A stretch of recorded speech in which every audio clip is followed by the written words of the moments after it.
င်္ဂဟတရား၄ပါးဒီသင်္ဂဟတရား၄ပါးနဲ့အညီသာနေထိုင်ဆောင်ရွက်သွားကြမယ်ဆိုရင်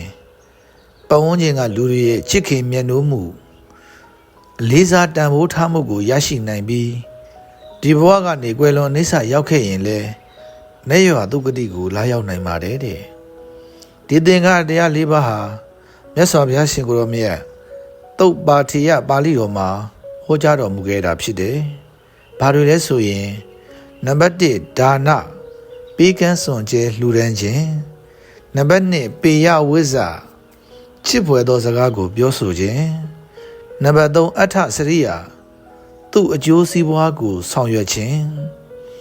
နောက်ဆုံးနံပါတ်4တမာနတ္တတာကိုနှင့်တဒန်းစားတဲ့ထား၍ပေါင်းသင်းဆက်ဆံခြင်းဆိုပြီးတော့သင်္ခါတရား၄ပါးကိုဟောကြားတော်မူခဲ့ပါတယ်ဒီသင်္ခါတရား၄ပါးနဲ့အညီသာနေထိုင်ကျင့်သုံးသွားမယ်ဆိုရင်လောကလူသားတွေရဲ့ချစ်ခင်မြတ်နိုးမှုခံရပြီးတော့နိဗ္ဗာန်ဒုက္ခတိကိုလည်းလာရောက်နိုင်ပါတယ်